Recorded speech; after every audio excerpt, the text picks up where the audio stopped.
You know that feeling, right? That totally overwhelmed, can't even think straight feeling? Where it seems like stress is just piling on and on until you just can't function anymore. Turns out most of us know it all too well. So in this explainer, we're going to untangle all that.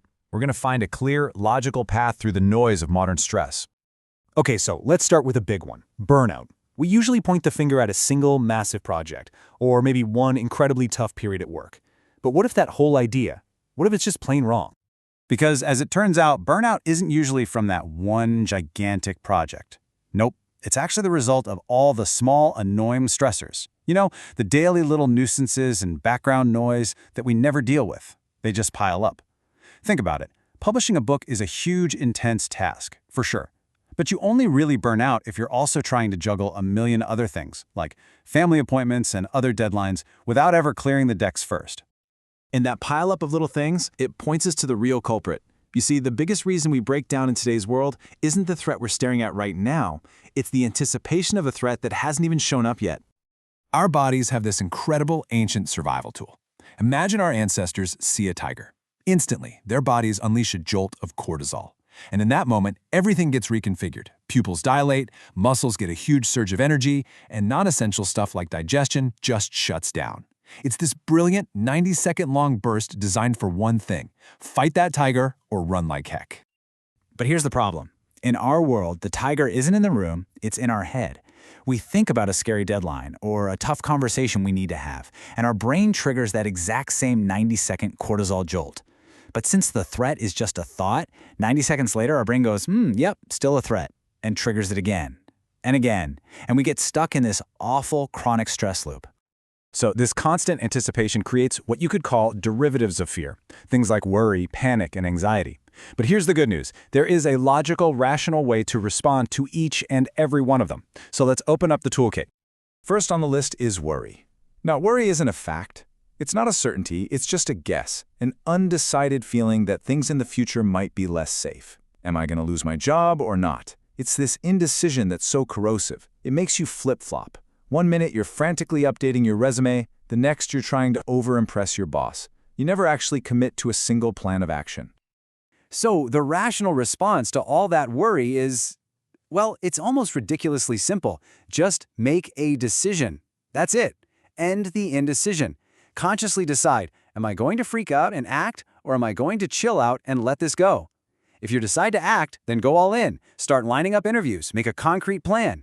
If you decide to let it go, then really, truly let it go. Either choice breaks that painful cycle. Okay, next up, panic. Panic isn't really about how big the threat is. It's all about the timing. It's that gut conviction that a threat is coming at you way too fast, that it's imminent and you are completely out of time.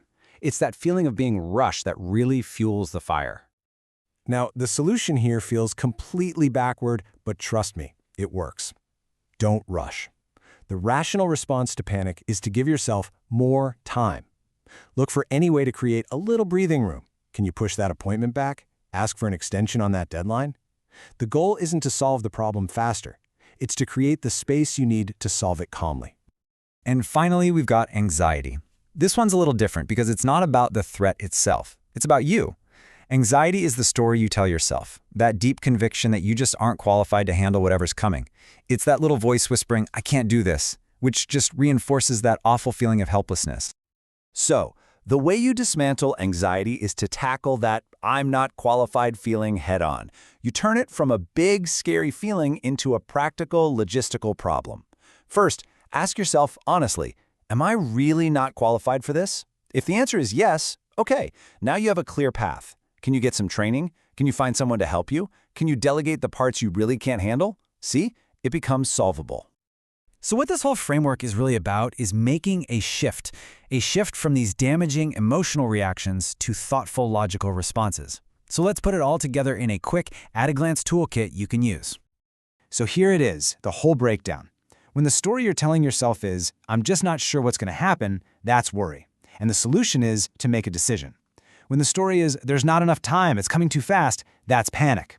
And the answer is to find a way to create more time. And when that feeling is, I'm just not qualified for this, well, that's anxiety. And the rational response is to get qualified or get help. 3 different internal stories, Three totally different logical solutions. When you step back and look at it, you realize something pretty powerful. The tigers we face, the real sources of our worry, our panic, our anxiety, are almost always born and kept alive inside our own heads.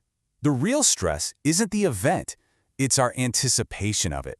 So the real question becomes, now that you have this logical toolkit, how are you going to choose to respond instead of just react?